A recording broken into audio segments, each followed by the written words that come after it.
Today I have with me Dr. Carlos Cardenas-Iniguez. He is a neuroscientist with his PhD from the University of Chicago, and he is currently a postdoctoral researcher at the University of Southern California, where he works with Dr. Megan Herting, who we've had on the show in the past. Carlos, welcome to Race Cogitons. Hello, hello. Thank you for having me. Thank you for being here. So I'd like to hear first a brief overview of your research, and then later we can get into your background and the details.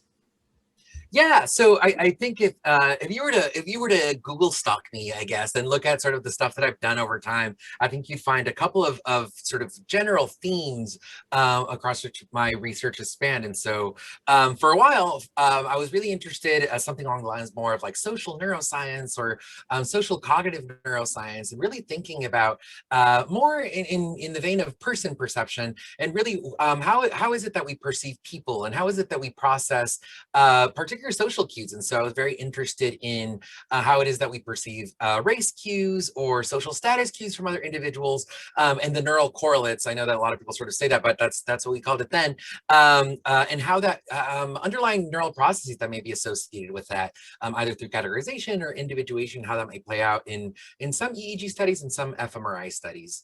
So really thinking about how is that information that you see about people, how does that translate to other sort of representations or processes that you do or compute related to those people. And so that was one part, right? And so, but as time has gone on, I'm focusing much more on sort of environmental context. And environmental context, you find really quickly in the literature that people use many things to describe the environment.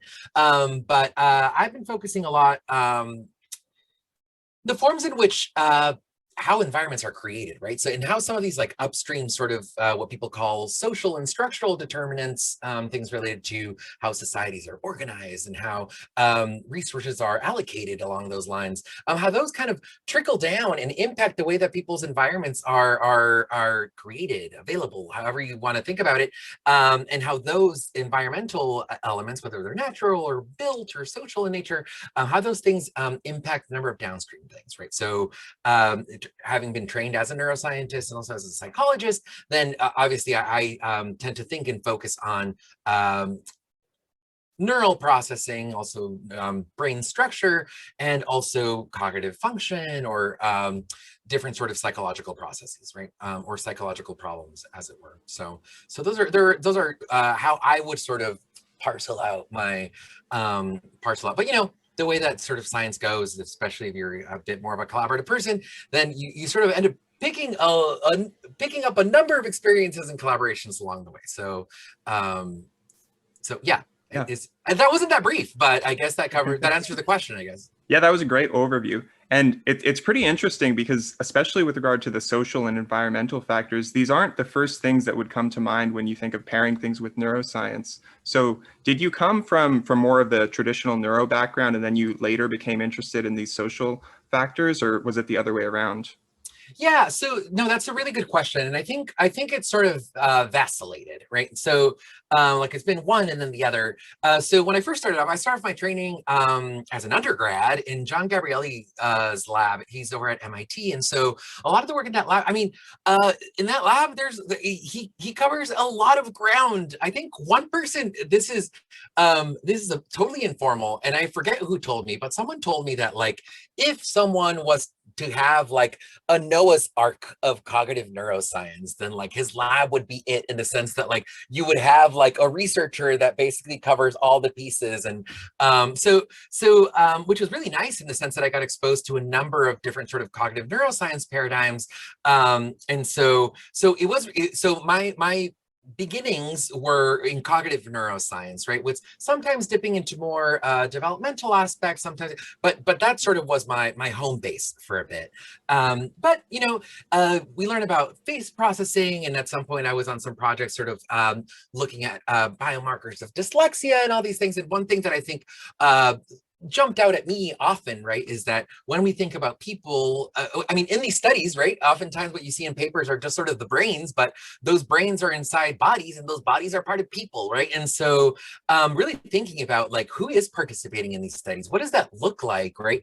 And how people can be very, very different. And so starting to Mhm. think about how a person's experience could necessarily impact that, right? So in applying to grad school, I kind of had an eye for programs that were a bit more on the social cognitive neuroscience or social neuroscience end of things, to really be thinking about how Mhm. these social processes, which depending on what time point you're necessarily looking at, some people either incorporate them in how they think about neural processes or not, right? I think at some point there was a tipping point, and now sort of people, it's taken for granted, right, that the social context matters. But so in applying to Mhm. grad school, that's sort of that's what led me to apply to a number of places.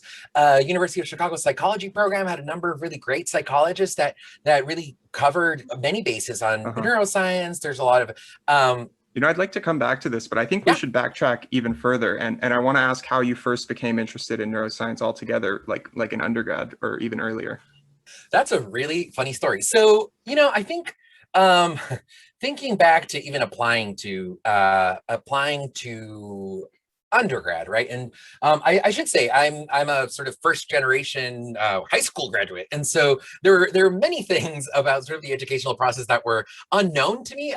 But at the same, on the one hand, right, I think there are many points at which there were some difficulties in that, and still now, right, like there are many things about sort of the social higher education system that you sort of had to navigate. But one thing is that I think once you sort of start thinking how do they frame it for us? You can go to college and study anything, right? Then I think I really was like, wow. And even now, I think I'm still surprised at what you can do research on. And so, um, I I was thinking sort of a lot of very different things. I think when I was applying to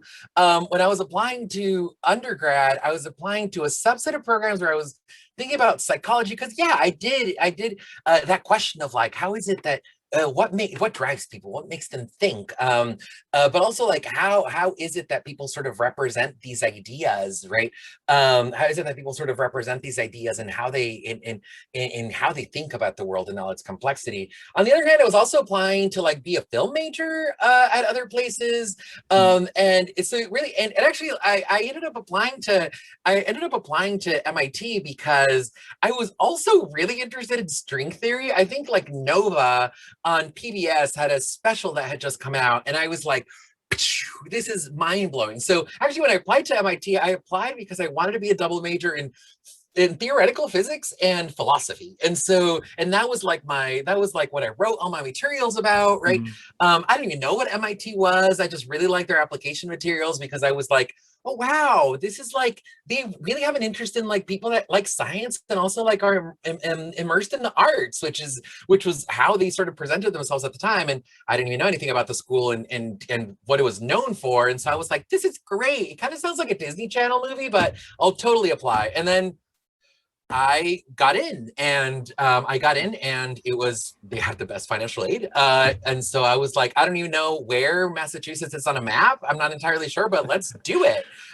So I applied there. Mhm. And so that's how things started. Once I got there, I think once I got to MIT and went through that ringer, it's hard.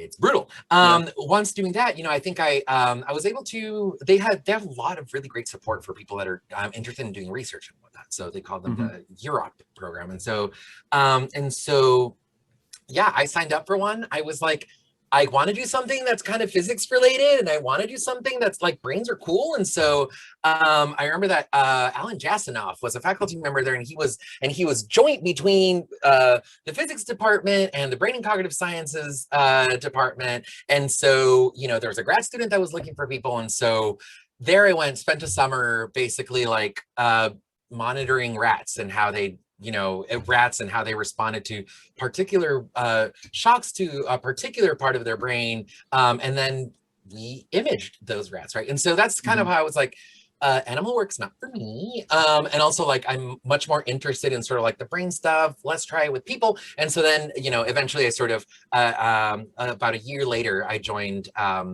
John Gabrielli's lab, and that sort of ties up the beginning. And so from Yeah. there, right, I think once I kind of was like, oh, neuroscience, this is how you, like, you can build models, and you can build models that can maybe start to tap into how humans might be like, right? Like, how is it that we think? And I think there was that bit of a maybe we can construct these models in a similar way that a lot of people talk about AI, right? And sort of like, oh, we can think about these different, like these like we can build a model that takes into account all these different dimensions that people perceive. And what about goals? What about, we can think about all of that. And but before that, you kind of need to know about like the hardware and how that works, right? And so that's kind of how I sort of fell into the rabbit hole of neuroscience. Yeah, that sounds like a long journey. I'm glad I asked that question because it's so true that you can do anything when you're coming into college, but then at the same time, you don't know what to do when you have all of those paths, and you kind of just have to try things out until you settle into your path. And I'm also wondering, because I was also interested in physics in high school, and then I eventually settled on cognitive science, but I think both of those interests were rooted in philosophical interests. And you said you were considering a philosophy major at one point too. And it seems like it's because it gets to the bottom of things in some very real sense. So for physics, you're asking, how did everything get to be here? And then for psychology, for neuroscience, you're like, how did we as thinking things get to be here? And I'm wondering if that relates to personality. Have you heard of Big Five, openness to experience? Mm-hmm. Yeah. Do you know if you're high in openness? I don't know, maybe. I mean, But you must be if you're interested in so many broad areas. yeah, but there's also other measures, like there's a need for cognition sort of measurement that people have too. And it really is about like needing explanations or like needing to know how it is that particular things. And that one, I think for sure. And I completely agree with you. I remember that, oh my God, I'm forgetting the name of the book. I want to say it's called Sophie's World. Sophie's World, I remember that like someone had like shown me the book or something. And I mean, I actually don't know what I would think of it now, but it definitely is a book that has a narrative, right? There's a girl named Sophie, and as she's sort of like thinking about the world, right, she sort of stumbles, like I remember every chapter sort of organized, sort of following along the history of philosophy, I guess Western centered philosophy, and really thinking about like, okay, now that we like now that we've thought about Hume, now we can think about all these other questions, right? And I think that was sort of very fascinating to me, in the way that, as you described, right, the way that you can turn to philosophy, and like it's very interesting sometimes to necessarily like to sort of see that evolution and how people thought about making sense of reality, and really go from and asking more complex questions, and how those things as people develop more specific models, right? Like you could ask more questions. Like sometimes the entry point was like, what is real? Sometimes the entry point was like, what is right and wrong? And so really thinking about all these, yeah, I was very fascinated by all of that. I was very fascinated by a lot of that, and I think yeah, and I think there's just a number of things. I think the films that I gravitated to were perhaps some that were like kind of weird and in a certain way asking for a particular type of relativism in either the perspectives of the characters or the world that was sort of created within that narrative. And so I think I was sort of very interested in that there can be so many different narratives. What is sort of a binding piece that brings them all together, or what are the things that are different, right? Mhm. Yes, this is a really good entry point into the idea of subjectivity in science, especially psychology and neuroscience. You have on one hand the scientific method as this rigid, objective process, and on the other hand, you have things like the mind and thoughts and feelings, and for your work, even social categories like race and ethnicity, for example. And on one hand, these are sort of subjective things, but you have to measure them in an empirical way. And has that been a hard thing to reconcile? Yeah, no, for sure. Absolutely. Absolutely, right. And it definitely changes. One thing, yeah, one thing about I would say about the work that I'm doing is that I know it's a buzzword, and maybe I'm using it as a buzzword too, but it is very interdisciplinary. And so especially, yeah, as I think about research related to social categories, or any sort of, like, as you think about social stratification, a lot of those things are like there are constructs, socially relevant, socioculturally important constructs, right? That may play out. And so how do you sort of navigate this sort of kind of sometimes navigate those two sort of extremes? Yeah, and no, I completely agree. Hmm. It's tough because there are different frameworks, there are different ways of thinking about them, right? I think often when we talk about sort of the scientific method, oftentimes people will cite like Karl Popper, things like that. Like, you want to make sure that you have a falsifiable hypothesis, and if you don't have a falsifiable hypothesis, then is it really a theory? How does that say about this? It maybe isn't compatible with science, right? Like, there's that sort of view, right? And then there's another view that's Hmm. much more what I would, I guess, what I understand to be more like social constructivist sort of element, right? That, like, there are many things that can be sort of constructed that are dependent on perspective and individual. And so, once you start thinking about an individual's perspective, there's so much sort of relativity and subjectivity, because that's what it is. It basically is saying that all is valid, right, in terms of what somebody's bringing to the table. And so I think it sort of depends on the question. It sort of depends on the question. And more specifically, I think, since we're sort of talking about more on the taking the reference point as sort of like the science perspective, the research science perspective, right? Yeah, I think there are some things to think about, both in how you're thinking about your question, how you're measuring your question, and how you're not. And I think I don't think there's a right or wrong answer, What do you which mean by again, how you're not?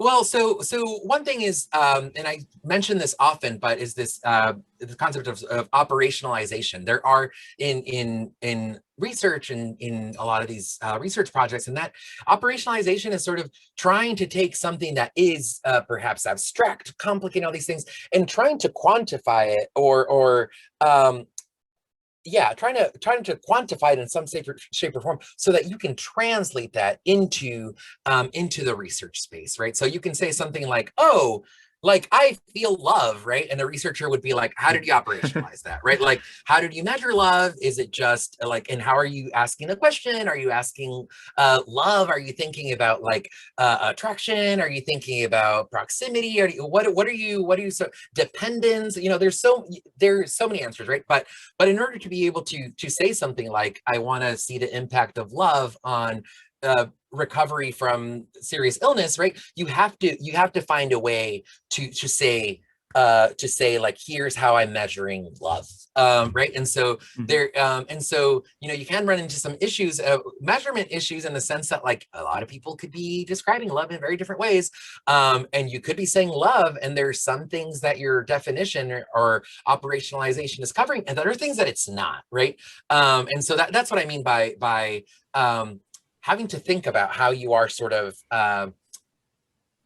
reducing in Hmm. dimensions or reducing in complexity something that perhaps is unmeasurable or too complex, Yeah, depending on who you're definitely. talking It seems like that's a problem that plagues the humanities too, because even if you're very clear in presenting something, someone can just read it and interpret it in a different way. And the same thing obviously happens in science, but like you mentioned, due to operationalization, at least then it makes it less likely that, well, if you're going to read something like love and you have a totally different idea of what I mean by love, at least I can go and read the next sentence where you say, I defined love using this questionnaire, and you lay out all the questions.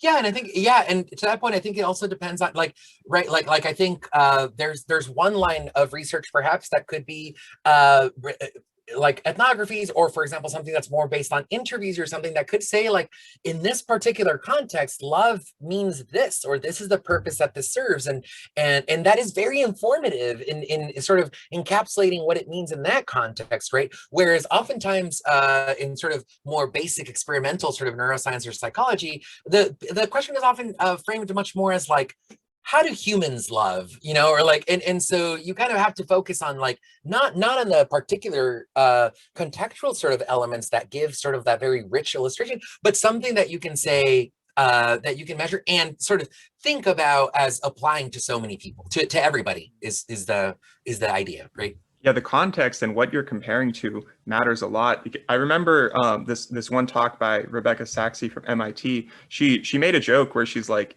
they're comparing two groups in a study, and they have a control group, and for the control group, ideally you want it to be representative of, you know, anyone that's not the treatment group. But she jokes, and by control, by normal, healthy adults, we of course mean MIT undergraduates. And then obviously when you think about it, that's not representative of the general population. And it seems like, especially especially in university research, you often see that samples are just gathered straight from the university. So automatically you're introducing a bit of bias by studying university students rather than just studying people. Yeah, no, for sure. And of course, like I'm sure you heard, there's the whole like weird sort of people talking about sort of like weird samples, and particularly talking about that, right? And how so weird is Western, educated, industrialized, rich, and democratic. So that characterizes the United States and a lot of other Western countries. But the idea there is that it's not representative of, like, you know, the rest of the planet.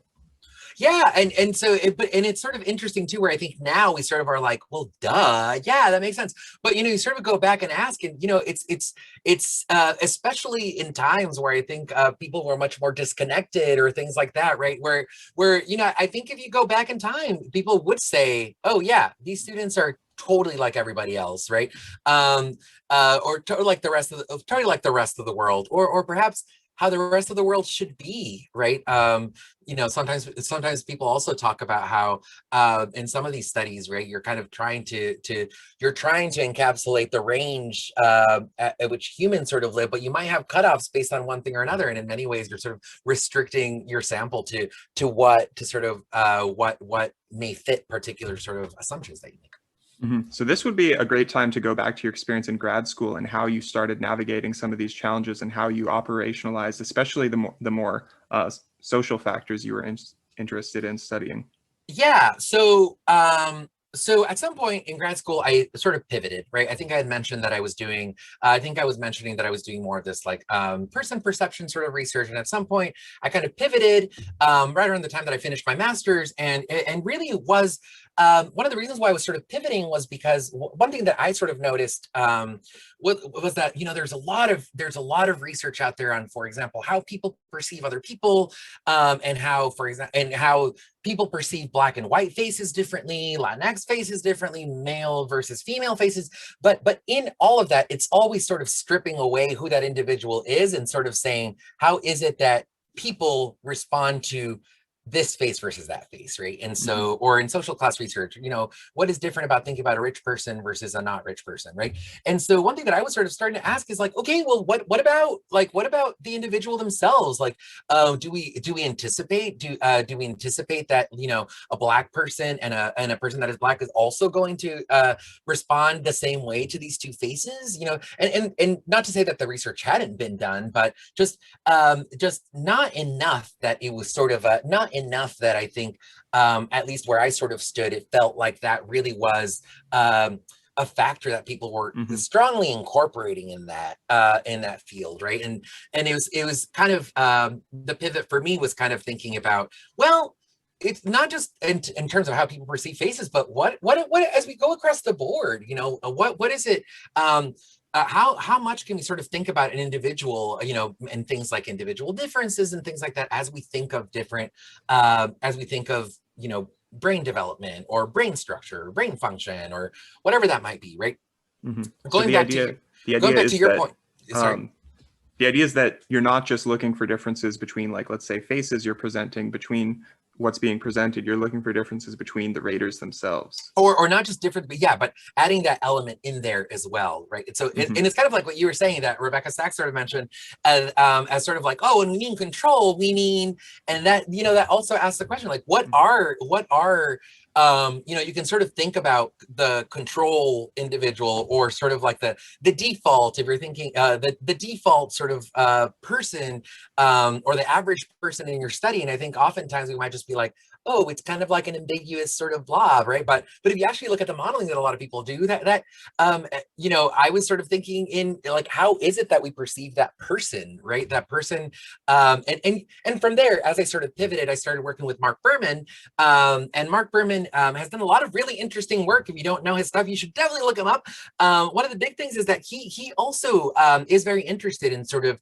the way that people and environments interact with each other. How is it that people interact in or function in different sort of environments, and how and on the flip side, how do these changes in these environments or different environments kind of impact how it is that people sort of function and operate, right? And so that, I think, sort of started kind of helped me sort of light the match of starting to think about individuals, like who are the individuals, what are particular differences or qualities or characteristics that they might have, and then starting to open up and really see like what is their environment look like. And then I think as I continued on from there, it's kind of opening the circle more and more and more as to with more elements of what the environment might mean, and what are those different elements, what those different elements might be. One, and so starting off as sort of being like, okay, well, what are some characteristics about people, to then thinking about like, oh, what about a person as they're embedded in their neighborhood, or a person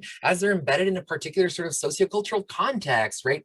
Which is where we sort of eventually get to the upstream social determinants, and like, what does it mean for structural factors related to society, and how do those necessarily like cut across all these different sort of levels to then be able to describe an individual in a neuroscience or psychology study, right? So it really is more so it's more so about adding more elements to what exists in a person's sort of microcosm, but also macrocosm, I guess.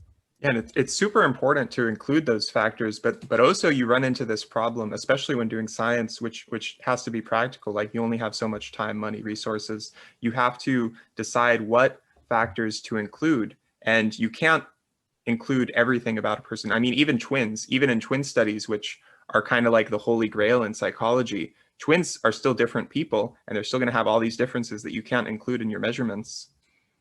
That's right. And, for some people that sort of talk about sort of like either like determining like the very determinist sort of, or even talking about free will, two twins are not going to walk in the same way, right? Like, it's like they just don't, right? They're not, like, even having that exact duplicate sort of element doesn't mean that they function or make the same decisions, right? Right. But yeah, no, you're totally right. And one thing to sort of add in there is that also time is limited, right? So like if let's say you're an undergrad and you have a senior's thesis, like, that has a due date. If you're in grad school, at some point, like, hopefully grad school ends and you move on, and other things too, right? Like, if you have a grant, the grant may go for 5 years, and you may have all these huge questions about the environment, but at some point you have to operationalize, you have to make sort of compromises in your operationalization and measurement to be able to find some answers or construct some models, right? No model is perfect, but yeah, no, for sure. So there's that is very, very true, that no model is perfect, and you're gonna and you're not gonna be able to encapsulate it all. And the other question is, do you need to? Do you need to sort of encapsulate it all? It depends on the question. Right. So when you were dealing with these problems, how did you decide what were the most important factors to include, or if you only had a limited amount of time, decide which were the most important questions to answer in that limited amount of time? I love that. Another informal way of asking that is, how did you get up in the morning, and how did you fall asleep at night? So um, so a lot of it is needing to so in moving into a different type of research, right? One of the big questions is like, what data do I have access to?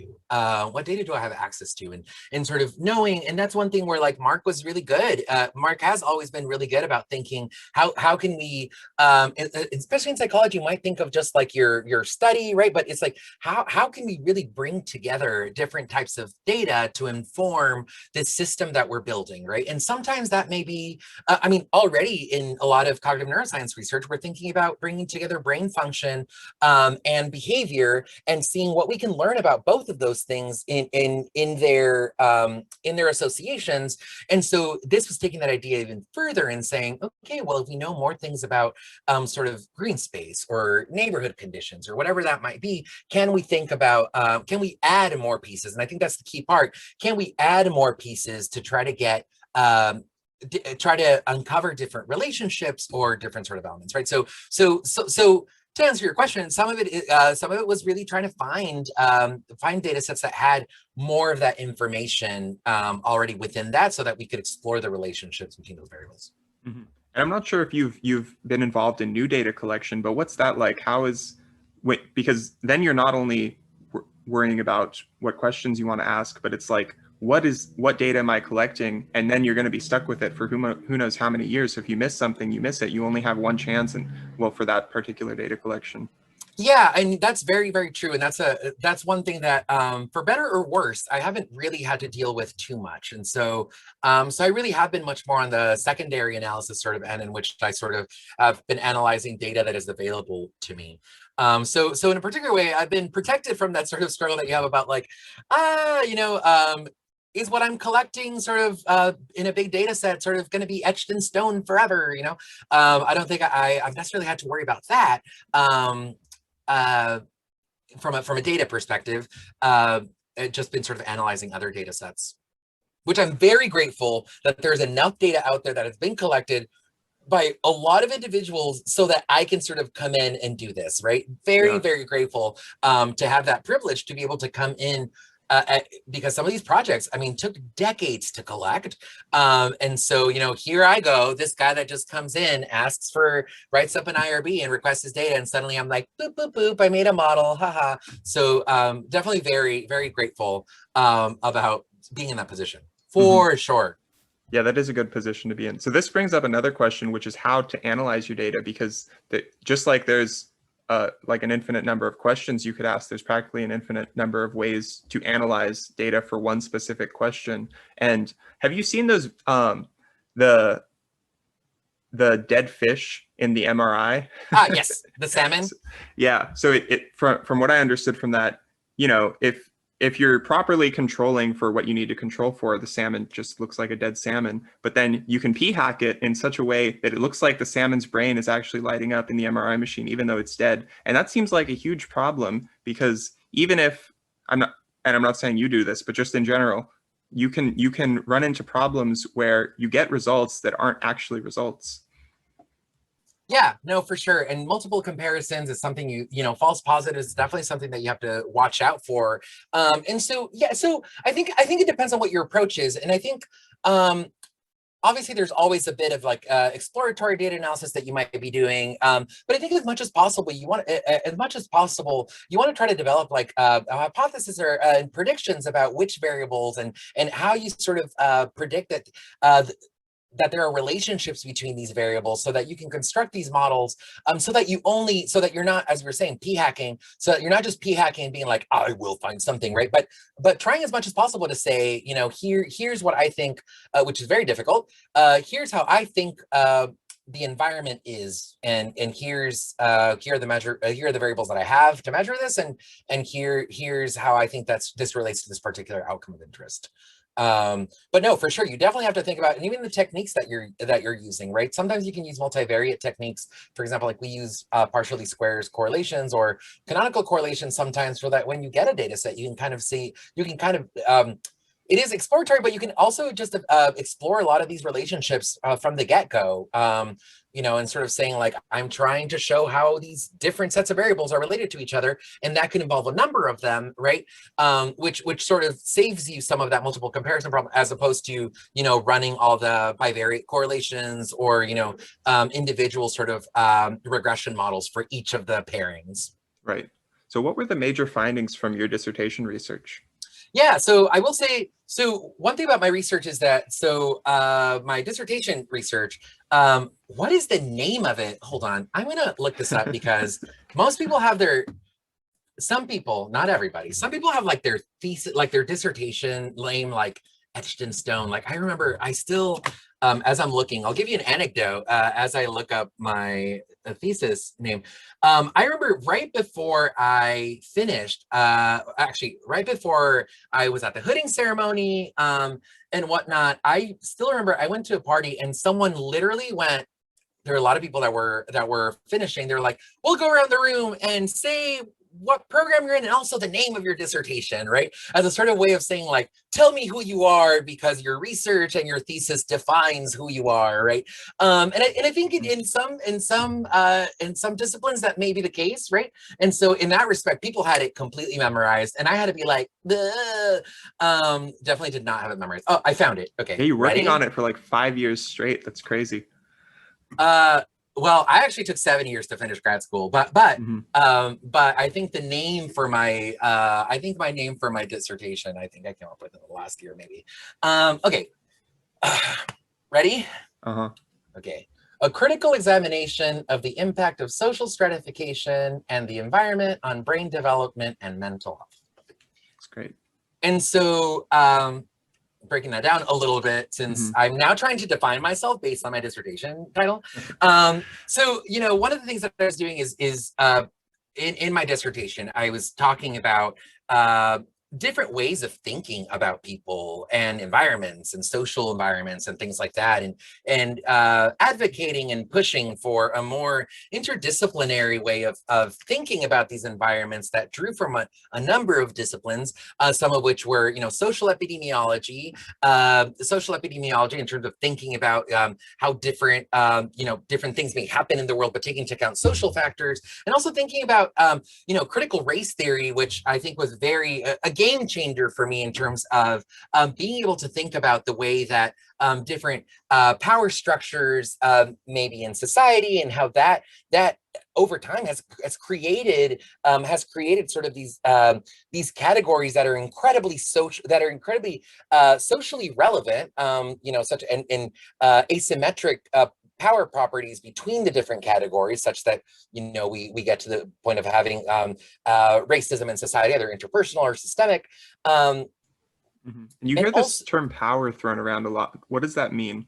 yeah, so so power is just it could be a lot of things, right? And so one could be having more resource, a number of resources, or leverage within a system, or influence within a system, and so it is within a system, sort of having power is the ability to influence or impact that particular sort of system. And so in that respect, since it's really sort of influence, it is a relational term in many ways. So there are people that have more power and people that have less power, and so and it does that make sense so I think far? so. I mean, it seems like in any given domain, I guess you're going to have different aspects of power. I mean, you can have something like basketball, where I guess you can say the best players have more power in the game, but then you can do it in academics, you can do it in dating, you can do it in anything.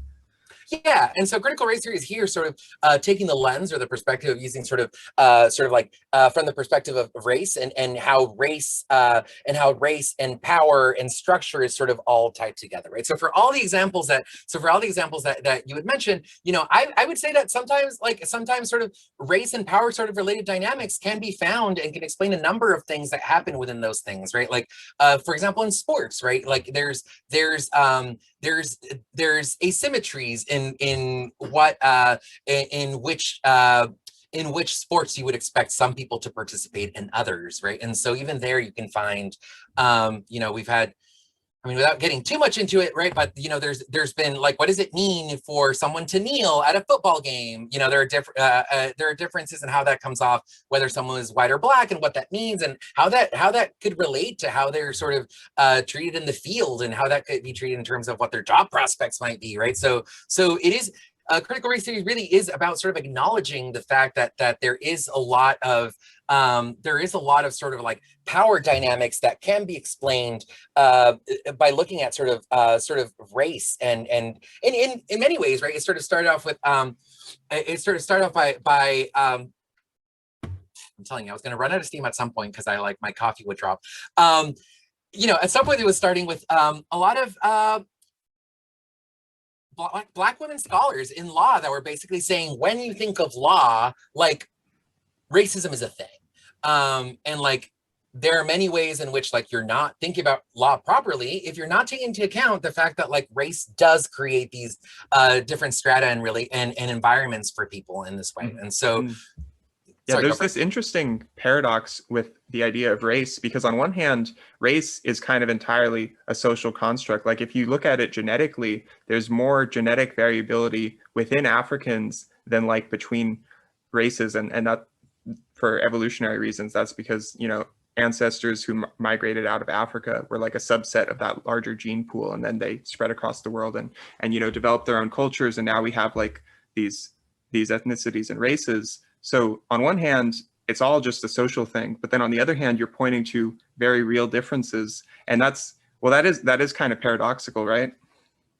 Well, I mean, I mean, if we take time course into account, right? There are some things that emerge, some things that may be happening, or the difference or the social experience or the strength of these social constructs result in differences that show up in biological sort of processes, right? But that doesn't necessarily mean that there's a biological basis Right. for race. It just means that it's actually this like racism in society that results in these different in these different outcomes or these different sort of biological processes. And a lot of people like just fail to realize that. Oh yes.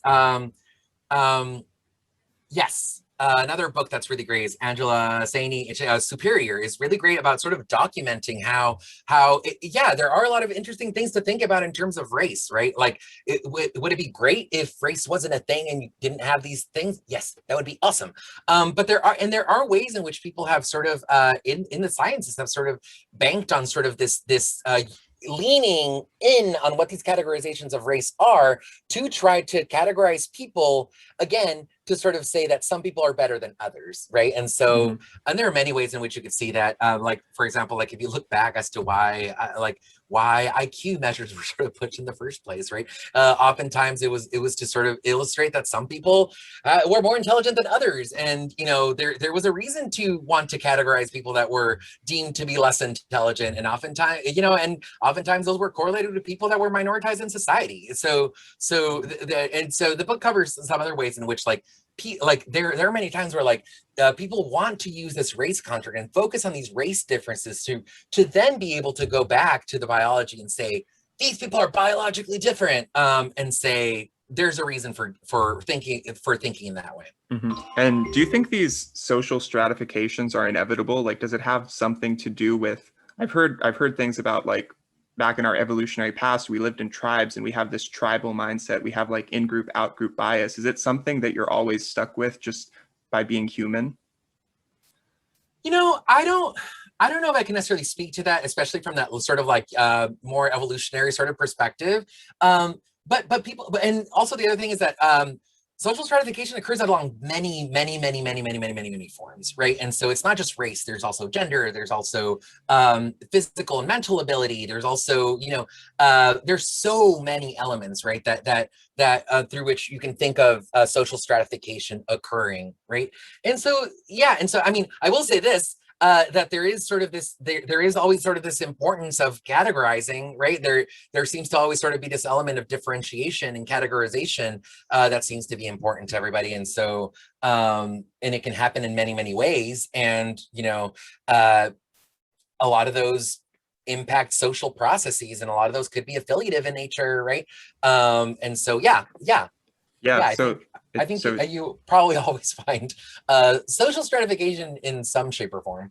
yeah, that's kind of another paradox that comes with, you know, on one hand, you have diversity and you can appreciate the diversity of human experience, and that's a great thing. But on the other hand, as soon as you introduce diversity, like by definition, there's going to be some form of inequality.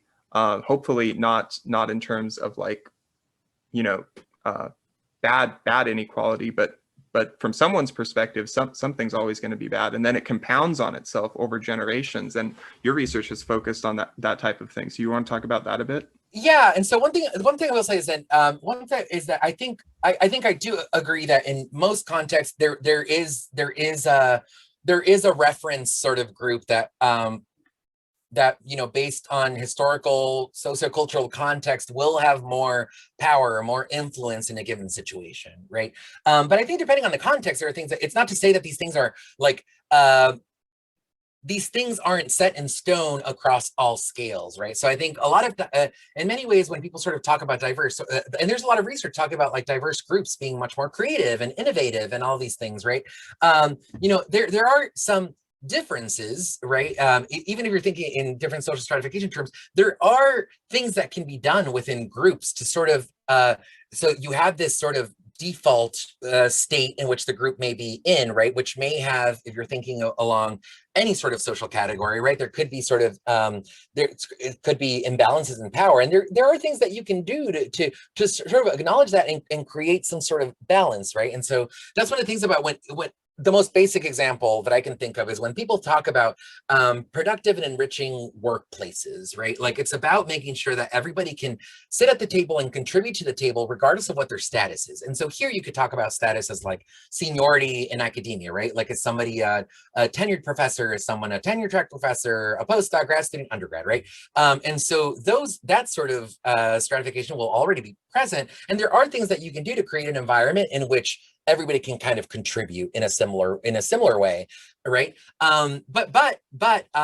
Yeah, there are some things that are important to think about that are occurring at a much grander level, right? And so for some of the stuff that I've been doing is thinking about how do these things play out at population levels, at which, for example, setting up an environment in which everybody can contribute, or in this case, benefit from all of the same from the same opportunities to live a healthy and to not just survive, but thrive, right? It's not as easy to just equate all of those things.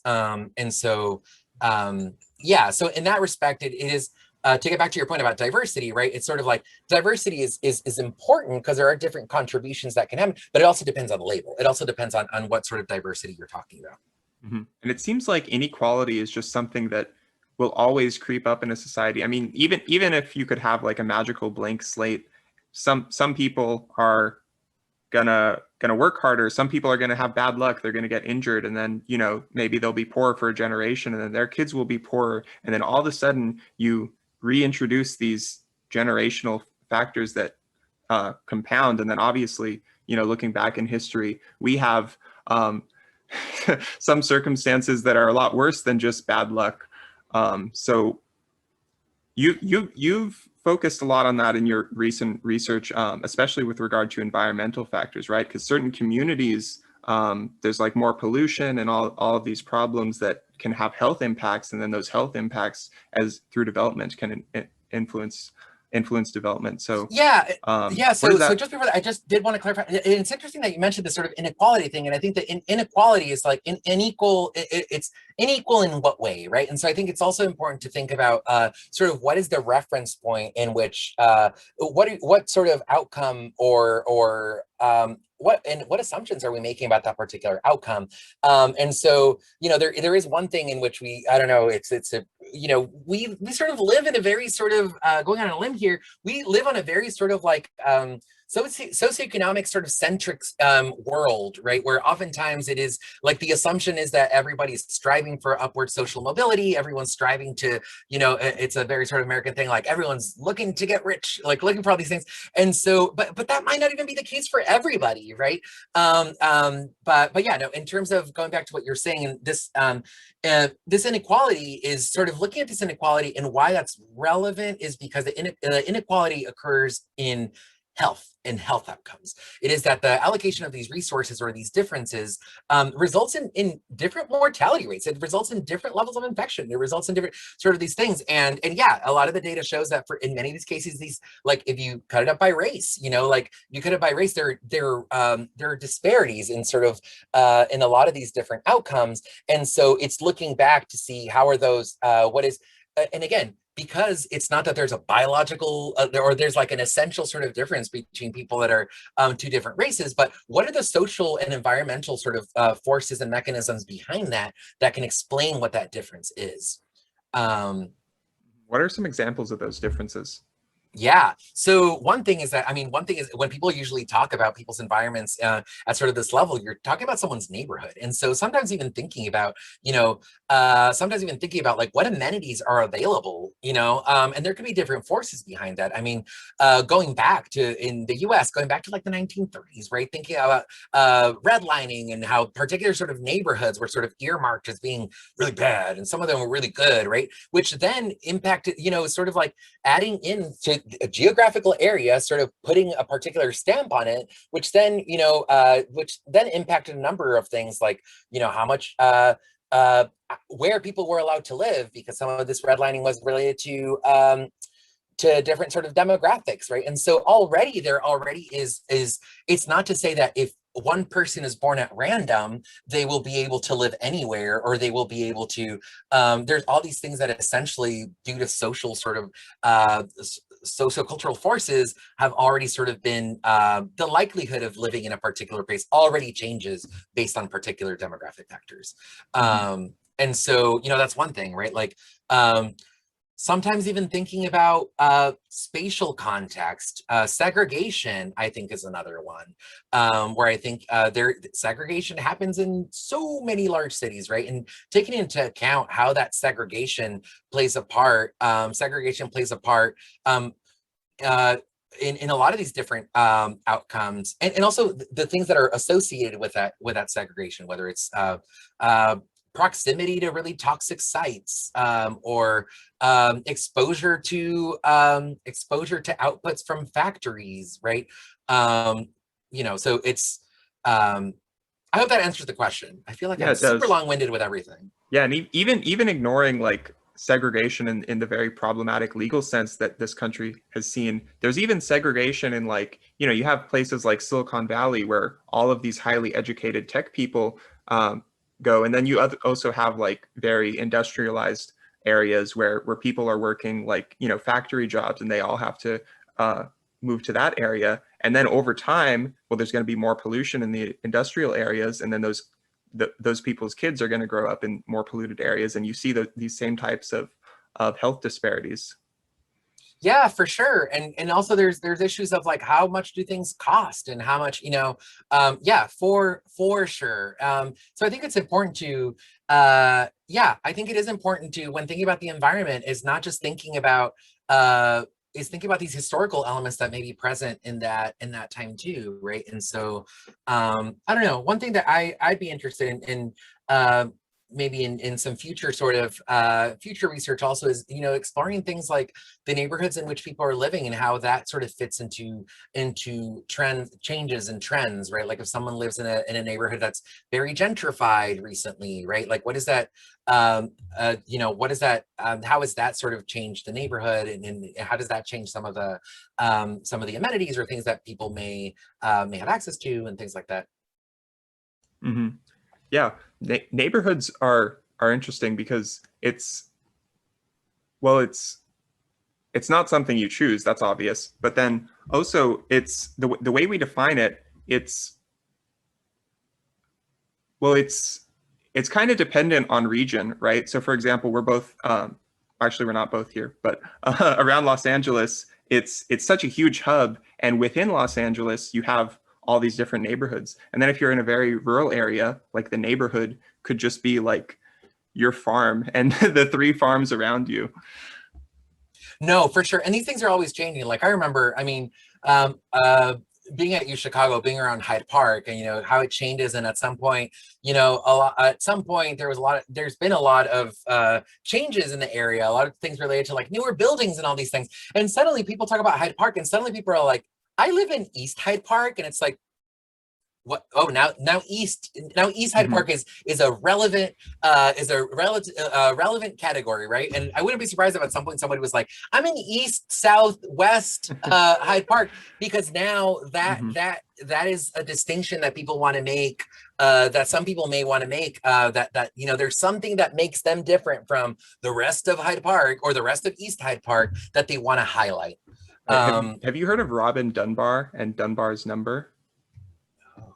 He's this Tell me. he's this neuroscientist who did work on well, both humans and chimps, and he found that um, our basically our larger brains, it's proportional to how much larger our group sizes are. So chimps, Gotcha.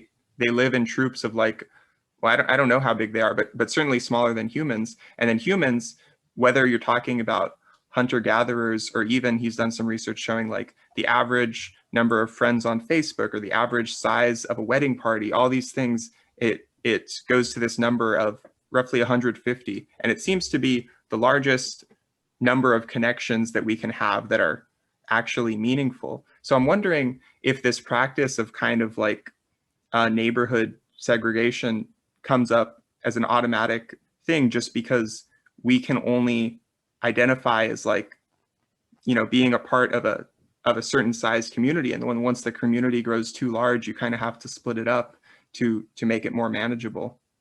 Yeah, no, that's really interesting. But I wonder, yeah, I mean, I'm wondering, I don't know if I would necessarily connect those two together, although who knows, right? Mm-hmm. I would know, because like there is because there are also so many ways in which people form networks, and there's so many ways in which people think about their networks too. So for example, like now with online, it's like it's you get exposed to so many people, Right. so many people, and like, is the quality the same? Is the like, what is that different between people you talk? Especially as we've seen in the pandemic, right? Like, you don't necessarily have to be seeing someone in person for it to be a meaningful relationship, and what does relationship sort of strength mean relative to like networks and whatnot. Mm-hmm. I mean, I'm sure there's something to be said about how like neighborhood structures depends on sort of like just number of people that you can sort of retain, right?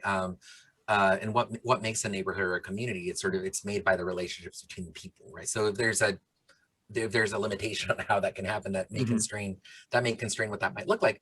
But there's also a way to think about it, about like, sometimes it's a social category. Sometimes it's the categories related to the neighborhoods and how people receive them as well, that could sort of shift that too. Mm-hmm. It seems like there's always a trade-off between breadth and depth. I mean, at the extreme of social connectedness, you have like Twitter, where on one hand there's like billions of people, but it's like 140 characters, and then on the other hand you have, well, a long conversation like this face to face, as close to it as we can get Even during better, our because I can see your face and mine at the quarantine. same time. Yeah. Um, so I also remember hearing something about there's differences in familial dynamics that come to play across different communities. So it seems like in communities with a lot more resources, there's less need to well, you can send your kids off to like an after school program, for example. But if you're in a community that doesn't have that, then you're more likely to live in a very large household where everyone can contribute to raising kids. And you have some cases in there where like the latchkey kids, right? Like there are some What's that?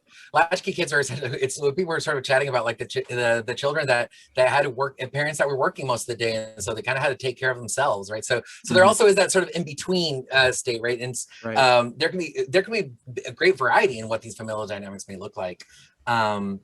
Yeah, and I think, and that's yet another sort of thing to take into account, right? That you can look at sort of networks in terms of like numbers, or make assumptions based on neighborhoods, but then you sort of think about family dynamics, and even the neighborhood dynamics may vary depending on a number of cultural values. A lot of cultural values where people may, for example, may find it more important to be thinking about sort of these like sort of these more like collaborative mutual aid, perhaps, is one example. It's like having communities where everybody can help each other in a particular way, or having a much more sort of like individualistic sort of more like reserved sort of more reserved or independent, I guess, depending on who you ask, in how you sort of think about your family, but even within the family, right? How it is that people sort of what sort of social dynamics even within the family people strive for. Mm-hmm. Yeah, to tie this all together, I want to go back to the idea of power, and not the social power that you were talking about, but statistical power. We briefly touched on this, but it's very interesting to look at group differences, whether that's between neighborhoods or between race or sex, or all education levels. socioeconomic status, all of these different things. But the more you include in your model, the less statistical power you have to analyze differences. So not only are you limited by resources, but you have to choose like which are more important than others. And you did mention that it depends on the question you want to answer. So in theory, you can do a whole bunch of different studies. Each of them are examining a different specific question. But that also ties into the other type of power, I guess, because when you're choosing which questions to answer, you're excluding the other questions. And it seems like science kind of has this snowball effect where, you know, a certain buzzword pops up and then everyone starts studying it and then everything else gets left out. And it seems like over decades, there are kind of these trends across fields. And it seems like right now we're very focused on this weird concept. So we're trying to look at more diverse samples, and we're focused a lot on group differences. But what do you think's being excluded because of that?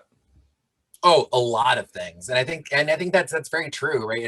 There's that erasure of many experiences, and there's sort of that invisibility that could occur for many elements that just don't exist, right? And one thing is even just thinking about demographics and how people talk about it. Like there are many studies where people break things down into Hispanic, non-Hispanic white, non-Hispanic black. Maybe you'll find an Asian category, and then from there it'll sort of be another, right? And so there's so many things within that you're there's so many things that you're not including. Like what happens to people that are multiracial? Is that considered? Some studies do, some studies don't. When you think about people being multiracial, are you just assuming that anybody that identifies with being more than one race has a similar experience, or has the same sort of operates in a similar way when embedded in sort of the societal structure? And even then, I know we've chatted about this before, but even some of these categories may change. So for example, there's you know, it is true that, you know, people that are people that identify as MENA, or like Middle Eastern and North African, oftentimes they will get lumped into the white category. And does that necessarily translate to their identity and experience? That's definitely sort of a bias of the way that a lot of these data are collected. Same thing with Hispanic. Is it that people are considering them? Is it that people are trying to think of Hispanic or Latino, Latinx as more of like a race, or as a culture sort of element, where it's that the label means something to the people? Where is that? Who's deciding what that line is? Who's deciding where all of these lines are? And is that necessarily going to reflect what you're looking for in your question? You know, other things like, we call it race, ethnicity, but like the only ethnicity we're really measuring in those questions sometimes is Hispanic, Latino. So, you know, what does that say about that, right? Like some people would say, like, why is that one the one that's privileged over so many other sort of ethnicities that are socially important? You know, and yeah, there's that problem where, like, if it doesn't get measured, then how are you supposed to?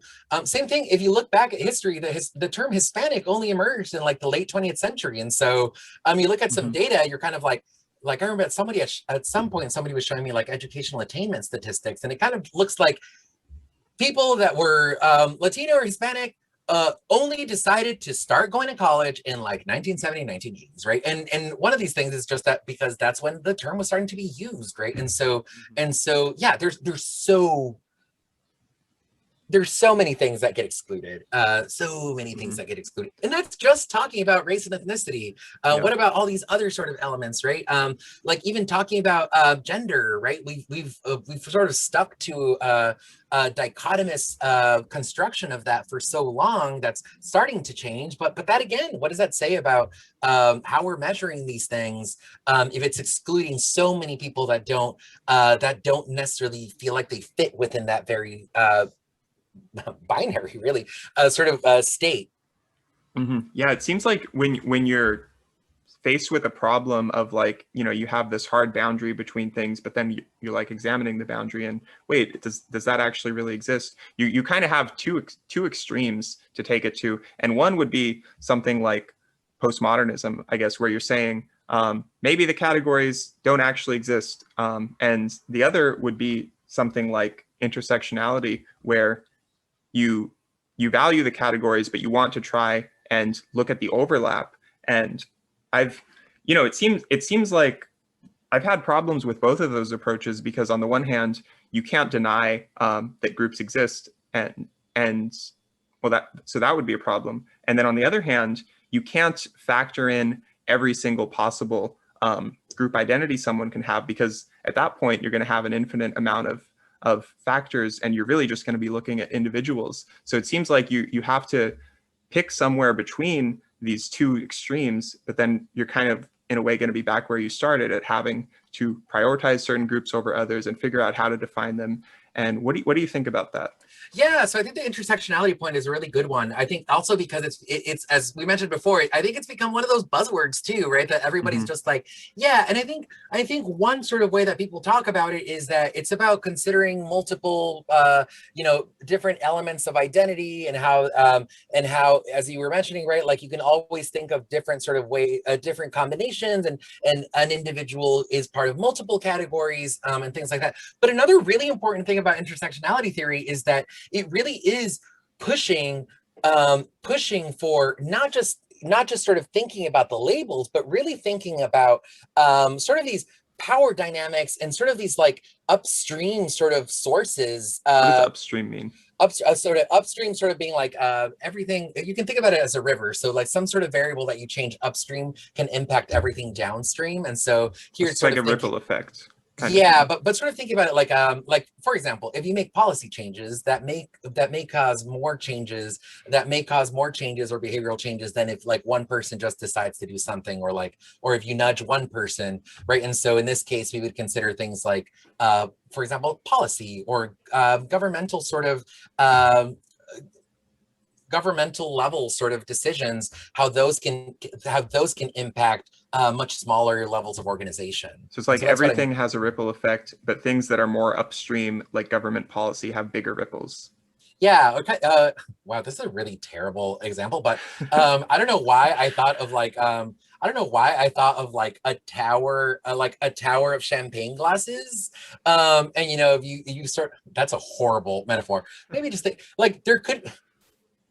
That's a terrible metaphor. But, the idea is that if you have something that is sort of uniting everything, and you sort of impact something that's very upstream, or that has sort of that is an umbrella under which these other things exist, then it does have more downstream effects down the line. And so in this case, for intersectional theories, it's not just about thinking about the different categories and how people may exist separately in these categories, or in all of them at the same time, but really thinking about the forces and the elements that really create the social distinction between these categories as well.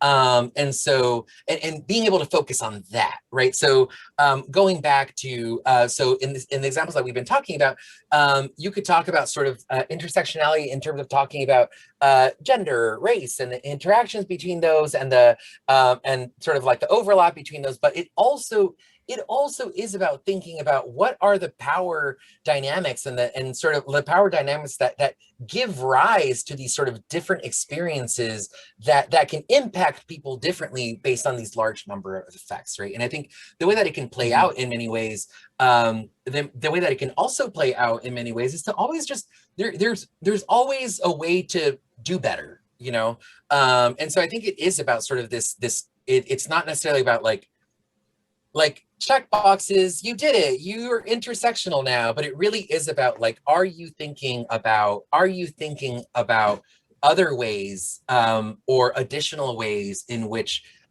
this sort of upstream sort of factors, or sociocultural structure, and things like racism, sexism, how those dynamics that can be that are present at a societal level, how do those create different sort of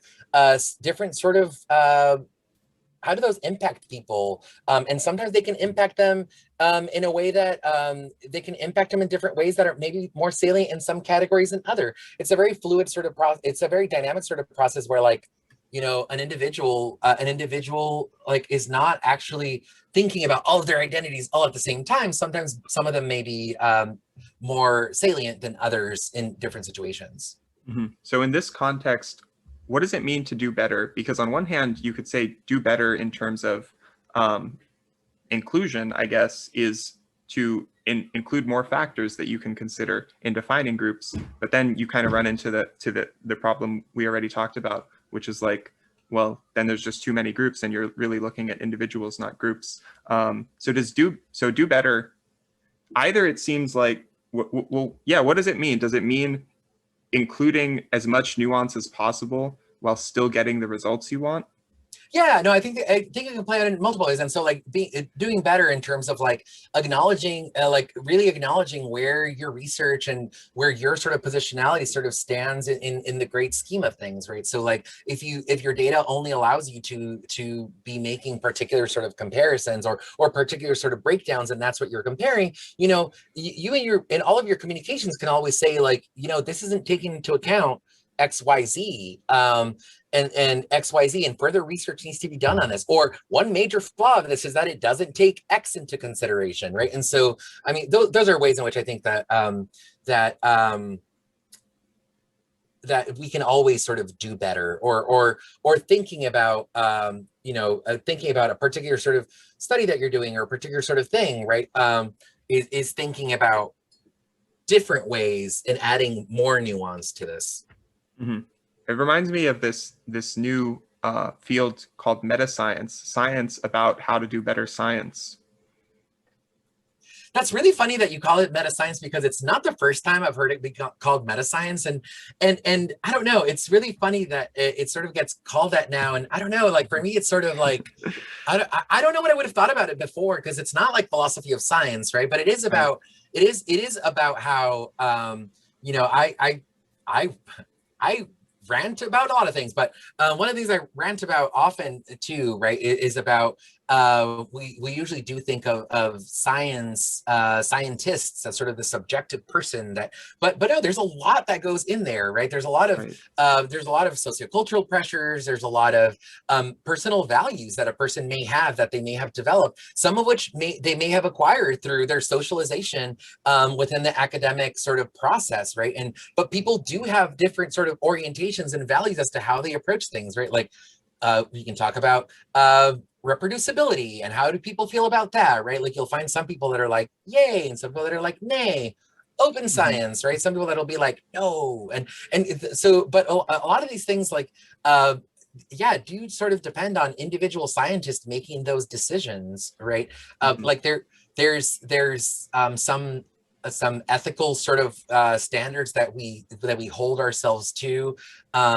We assume and should, but what are some other things that aren't written in the books in that particular way that we still use to orient ourselves within this social dynamic system, which is academia as well? You hear a lot about the pressure to publish. So for one thing, doing science and not finding significant results, it's almost like you have to scrap it, even though that's valuable. It's valuable to know that if you do something a certain way, there's non-significant results, because then people are just going to repeat the study over and over again, or it's just wasted time and effort. And then, obviously there's also sort of the p-hacking idea, or the reproducibility idea, that maybe results that appear significant this one time won't actually reproduce in the future, but they get published because it's fun to see something new and exciting. Yeah, no, and then other elements like when we talk about like work environments in science, right? And how it is a bit of an apprenticeship system in the way that we've normally been thinking about it, where like you learn from this one person, and people usually talk about the one PI or the mentor, and like how it is kind of the wild west to sort of use that sort of metaphor. There isn't really a bound sort of book in terms of like what is the best way to mentor people. And oftentimes that sort of falls to what are the experiences and the values of mentors, and what do they sort of pass along? Oftentimes people mentor in the way that they were mentored, or, and sometimes people don't. And how an individual sort of chooses to explore that and do the work to either be different or the same, or have a particular set of principles or not, like that varies by individual as well. And but it also has an impact in all of this, right? Yeah, it has an impact on all of this that's not related to how smart or how productive someone may be, right? It's like if there's I know there's numbers out there. My brain is so foggy now, but there's that, for example, like completion rates of PhDs are similar in men and women, but it's the difference falls in who decides to stay in academia and sort of keep on going, and there are differences there. So what does that say? Like, and there's a lot of I think sort of the meta science sort of conversations that can talk about. Now I feel like I'm like a broken record, right? But are really thinking about how these these sociocultural factors, these structural factors also play out in sort of the environments in which science happens. Yeah, so we've talked a lot about these problems in science and society at large and these issues of subjectivity, but I want to close on a more optimistic note. So I want to ask, what makes you optimistic about the scientific method? Has it been getting better? Where is it taking us? And then also specifically in your field of environmental neuroscience, whether that's future directions that you're excited about, or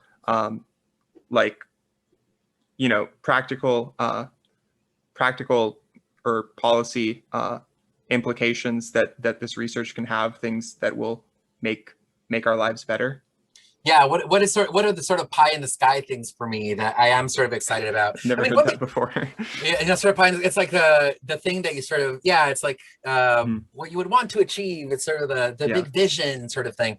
I don't know. One thing that I don't know. I'm very excited, and actually, I would say I think this is what sort of motivates me. Sort of what sort of motivates me and like lights the fire under my seat, and keeps me sort of engaged in what I've been told is a very passionate way about sort of academia. And one is that I think in identifying all these different structural and social determinants and the inequities therein, I think there are many things that can always sort of be done, hopefully, and at least I try to at every step of the way, of ways to reduce those barriers. What are those barriers to access to information, to knowledge? There's so much gatekeeping that happens in academia that sort of reinforces some of these structural notions or some of these, but I think, for example, I'm an example, right, of someone that may not necessarily have had the opportunities to participate in science in years past, but now I am. And I think one of the things that I try to do in my research is try to share out with people what I try to do. And there are some things that